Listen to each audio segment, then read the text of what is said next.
Hello and welcome. In this video, we're going to be learning about one of the big isms, liberalism, as it was developed and advanced by John Rawls. So last time we were learning about socialism with Cohen, this time liberalism with Rawls. Now, this unit that we've been looking at is on the question of distributive justice, but I want to widen the scope a little bit further. While we saw a really interesting theory of distributive justice from Rawls in Theory of Justice, we'll also see that Rawls treated certain political freedoms as even more important than simply making sure that goods were distributed according to equality or deviations of equality according to the difference principle. But within this approach to freedom within a democracy, we will oftentimes be met with a question like this one. To what extent, in a free society, must the state leave morality to the personal judgment of individual citizens? Now, we might notice that we find ourselves conflicted on this question when we reflect on it together. Because on the one hand, we might think that it would be an injustice and an illiberal thing to have an official morality of the state such that certain religious doctrines had to be followed. Right? So, we wouldn't expect the dietary practices from one religion to be legally mandated for the whole of society. So we think in that case, morality should not be legislated, and it should not be under the control of the state. But we will find other cases. For instance, we find it wrong to commit murder. We find it reasonable to legally require people here in America to drive on the right side of the road rather than the left. Well, is there a way of saying that, yes, in fact, the justifications that we give for requiring people not to murder, or even our requirement to drive on the right side of the road, these are at least somewhat moral in their nature, right? We would say that a person has a right to life. That seems to be the point that we might appeal to against murder. And we might also note that driving on the right side of the road, well, part of why we do this is so that we can get on with our lives, pursue our projects, and not harm one another in the process. And it does seem like there is at least some moral justification behind a law, even of that sort of conventional nature. So Rawls is going to develop an answer to this question. To what extent can the state impose a moral outlook? And to some extent, he's going to say, when it gets to the level of being an imposition, those are going to be cases where morality doesn't come into politics and the law. Although, when we get to this notion that Rawls calls overlapping consensus, we will find a certain extent to which morality and politics and the law are compatible. So that's where we're going to go. We're going to look at three important concepts for Rawls's liberalism, his notion of a comprehensive doctrine. We'll look at overlapping consensus and public reason. Now, each of these concepts, once we see how they interlock and play with one another, we can see the bigger picture of what liberalism means to Rawls. And to make things a bit more concrete, although the reading gives an example of religious persecution between Catholics and Protestants and the way that the Inquisition functioned, we'll look at a more contemporary case, one that Rawls discussed briefly, which is to ask the question, what Rawlsian liberals will say about abortion. So let's get to work. What are we talking about when we talk about comprehensive doctrines? Well, for Rawls, a comprehensive doctrine, and I found this in a summary of Rawls in the Stanford Encyclopedia from Wienar, they say, each reasonable citizen has her own view about God and life, right and wrong, good and bad.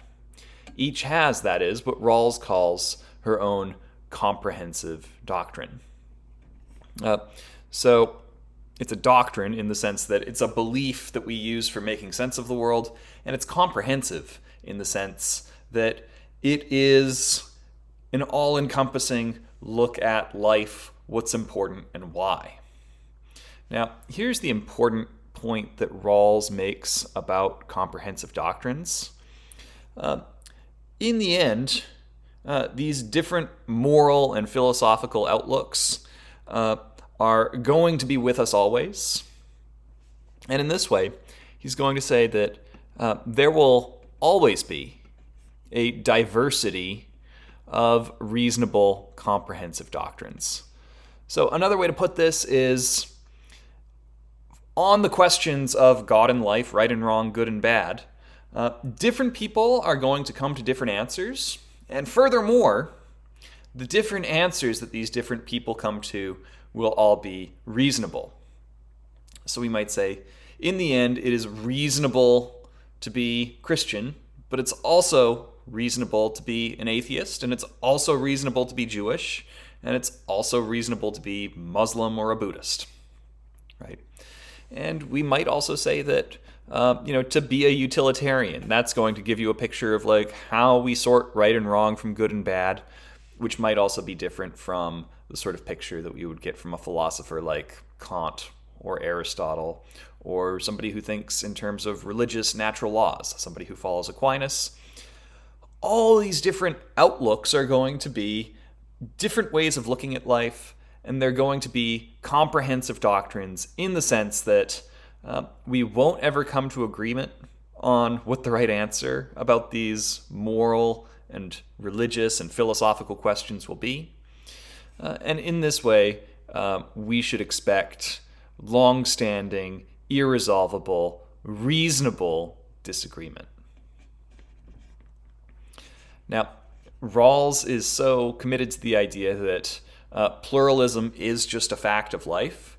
He says that the only situations in which we find a shared single comprehensive doctrine that predominates throughout society, the only way that that can be maintained is through the oppressive use of state power. So this is where he gives an example of a situation like the Inquisition in the 16th century. The fact that Catholicism was able to be predominant and continued was because of the way that the state was using oppressive power, Rawls would suggest. So he's going to say that in order to avoid that kind of oppression in a functioning democracy, right, there will be an approach of tolerance. And it's an approach of tolerance that actually is setting in its sights philosophical views themselves, right? And in this way, we're going to say there should be many different outlooks, and no one should be oppressed for a particular outlook, which might be considered reasonable. And this approach of taking tolerance within a context of plurality is what Rawls calls a political conception of justice. And this political conception of justice is quite different from the conception of justice that he gives us in his theory of justice. Because in the theory of justice itself, he's imagining a situation where, as free, equal bargainers behind the veil of ignorance, we're trying to figure out a set of rules for us all to live by. And then we, in one fell swoop, make a decision about what principles to organize our society on. Now, Rawls is willing to admit that the ultimate set of doctrines that he comes up with, well, they're anti-utilitarian. And he's also pointing out that in that way, that it's shared by everybody in society, is the opposite of what a comprehensive doctrine is like. And so, in that way, he's going to say that when he imagines this situation of realizing that pluralism is an inescapable fact, and that the answer to the issue of pluralism is to adopt a stance of tolerance.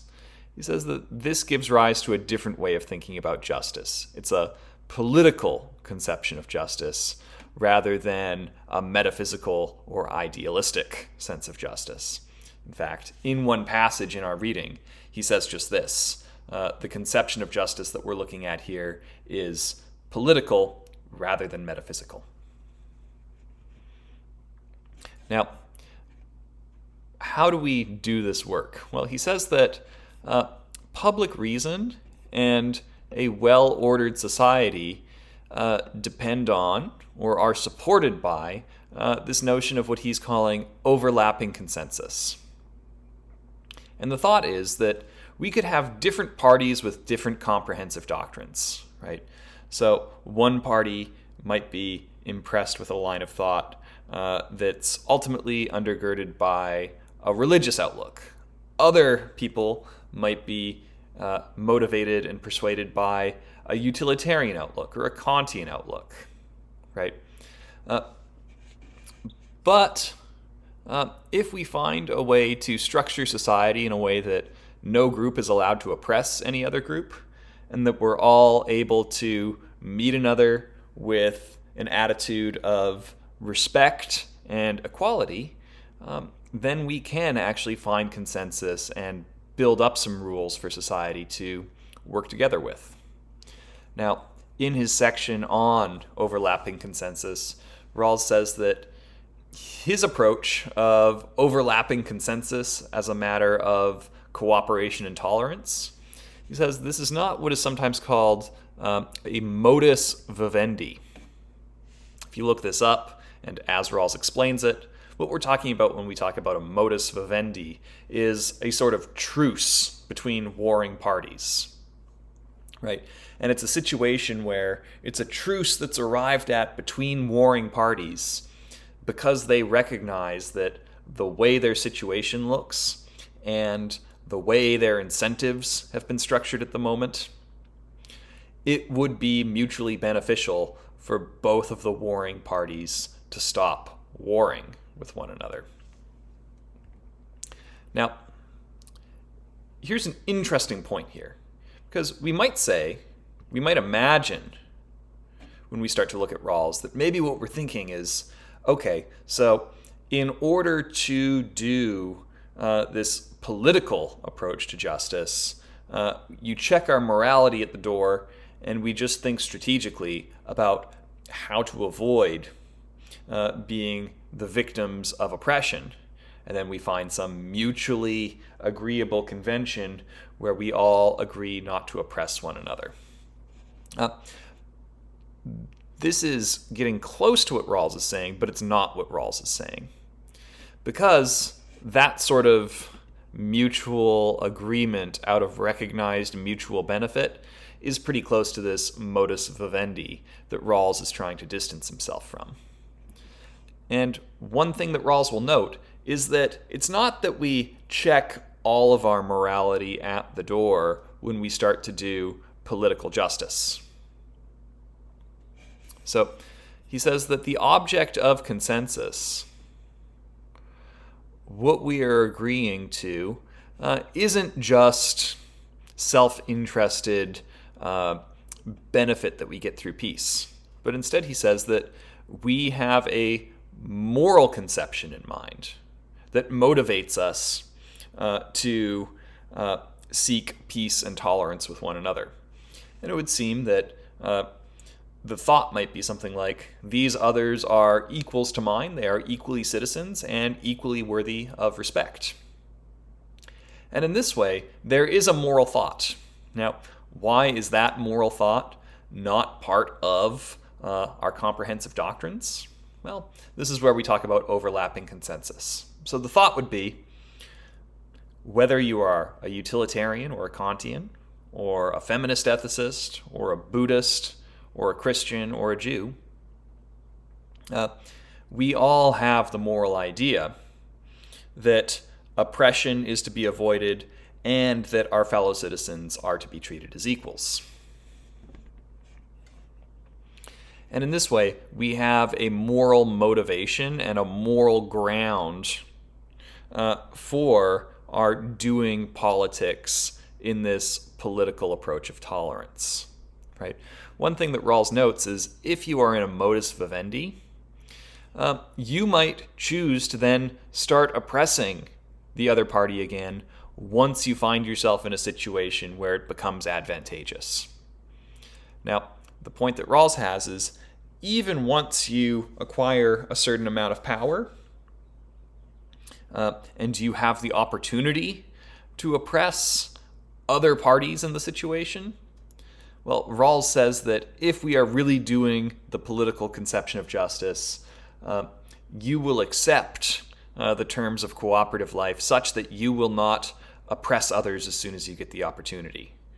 And moreover, say, if the views of your particular faction are not satisfied after a political process, it seems like Rawls is suggesting that in a well-ordered society, you accept what is generated through a political process.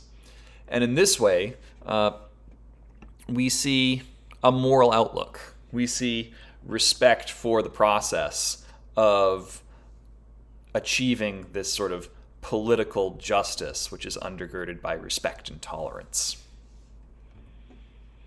Now, the last thing that comes in to this sort of picture that I'm building of Rawlsian political liberalism, Rawls is also concerned to defend the notion of public reason.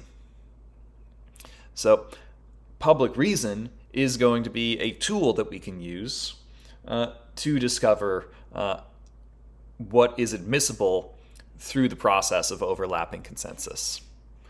He says, within free public discourse, he says, we find virtues. So we look for the good traits, the good character, and the excellences of things going right. These will be the virtues. And what are the virtues? He says, well, we look for reasonableness. So this would be taking into consideration reasons that matter and being, I don't want to say the word reasonably, and being able to take the considerations that are important into account when others offer them. Right? We might say that somebody's being unreasonable if they give no room, toleration, or consideration to parties other than themselves. Right?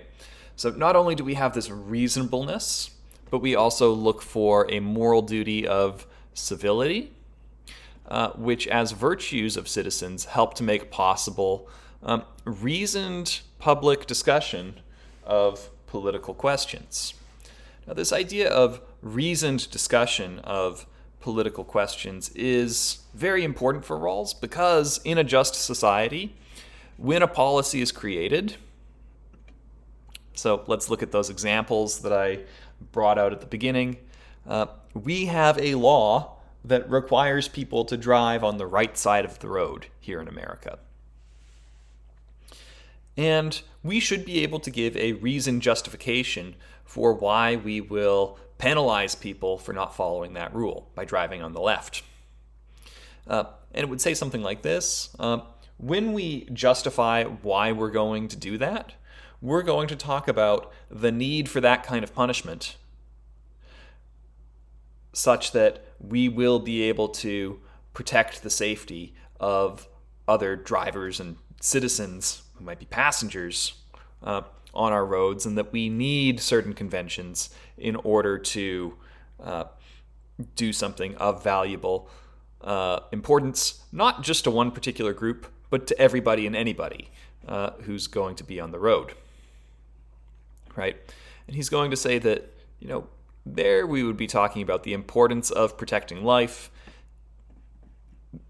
the need for certain kinds of conventions, and these are going to be accepted general beliefs and forms of reasoning found in common sense. And those are the sorts of justifications we should look for as public justifications of our basic policies. Now, I'll leave it to you to think about how we could appeal to presently accepted general beliefs and common sense in order to justify any number of good laws, right? Good laws that require us not to murder one another, or laws that require us to pay our taxes. We might also start to ask about harder questions, right? Could you give a good public justification for requiring vaccination to attend a public school? Do we have accepted general beliefs based on the science about the importance of vaccination? Or is the fact that some people will contest vaccination policies an indication that we would then be appealing to comprehensive doctrines rather than the overlapping consensus? Because for Rawls, you cannot appeal to a comprehensive doctrine within public reason, right? So a person could not, for instance, ban non-kosher food because of what they read and see and understand in the Torah, right? So we would say that that would not function as a good example of public justification and a failure of these virtues of public reason. Again, we might think that for Rawls, to use a comprehensive doctrine as a guide for political life for everyone would be inherently oppressive. So this is the picture we get of Rawlsian political liberalism. It's based on the notion that there will be reasonable disagreements, but that we can find overlapping consensus. And the process of creating and enforcing laws will be guided by a practice of public reason. Now, to finish, I just want to look at one example. How would an approach to political justice think about abortion laws? Remember, there will be reasonable disagreements on comprehensive doctrines. We look for overlapping consensus, and we want to look for overlapping consensus and public justification when we justify a policy. Now, here's the general thought. Different people within society will have different comprehensive doctrines that generate different answers to the question of whether or not abortion is morally acceptable. If you take a bioethics course, you'll learn that different people have different views on what is special about human life and when it is important in a way that it needs to be protected from a moral point of view. And some people will say that the fetus is of supreme moral importance. It has sanctity of life, whereas others will think that a fetus might not have more moral specialness than, say, sex cells, right? Sperm or eggs alone, right? And when we look at these debates, we might say there are a bunch of different comprehensive doctrines about when morally valuable life begins to exist. And in this way, you shouldn't appeal to any comprehensive doctrine in particular in order to generate a policy surrounding abortion. Now, Rawls will, and he in fact did say, he said this briefly in the preface of Political Liberalism beyond the excerpt that I'm discussing today. But he did say that in a well-ordered society, we will avoid justifying abortion laws on the basis of comprehensive doctrines. And then he'll also say, so if we have a political conception of justice that will leave comprehensive doctrine up to each citizen, and we have to be tolerant, it would leave the practice legal so each citizen can live by their own comprehensive doctrine, right? Now, on this approach of leaving it to each citizen in this mode of tolerance, Rawls will ultimately say that a liberal approach to abortion laws would say we each have to figure this out ourselves, and then the state would say, well, given that we each have to figure this out for ourselves, it would be against public reason to ban abortion on moral grounds. Now, I will say, this argument has come under criticism. So, philosophers like Michael Sandel and Robert P. George, these writers have pointed out that in the way that Rawls says we should leave it up to each citizen whether or not abortion should be legalized, well, that is itself favoring a particular comprehensive doctrine, which says there's nothing in particular wrong with getting an abortion. And in that way, we might even wonder, and I think that this goes along with the Sandel / Robert P. George criticism, we might say, well, should we consider the fetus themselves as an individual who ought to be treated as worthy of respect within our political arrangement? Now, once we start asking questions like that, then the question of political liberalism seems to have to take a stand on these questions, which is exactly what Rawls was trying to avoid when he said that we should base law and policy on overlapping consensus rather than comprehensive doctrines. So the concern here is maybe you always have to bring in a comprehensive doctrine in order to give an ultimate theory of a well-ordered society. And to some extent, maybe Rawls has the machinery to deal with this sort of problem, right? Maybe what Rawls should say is that, as he noted in his discussion of comprehensive doctrines, it's not a modus vivendi. What it is a particular moral outlook that we all share. And in this way, we might say, like, look, we are just going to take a stand and say that giving rights of conscience and personal judgment to citizens faced with the question of abortion, that is a value of non-oppression that we realize when we have liberal abortion laws.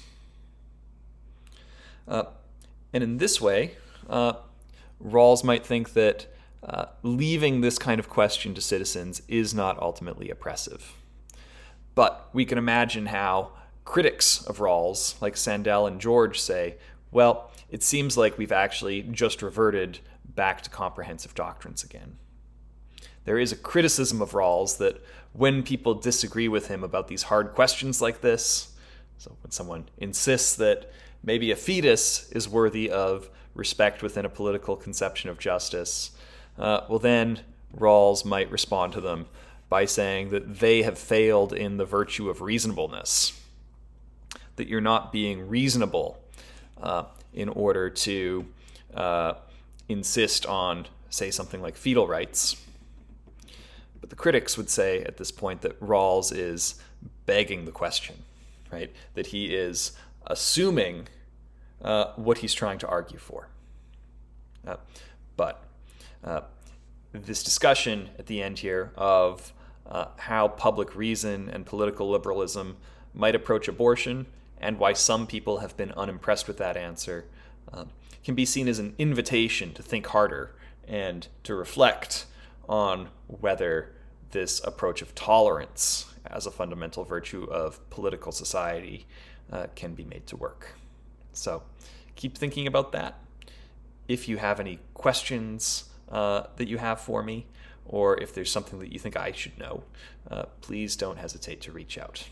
So thanks for listening in, and take care.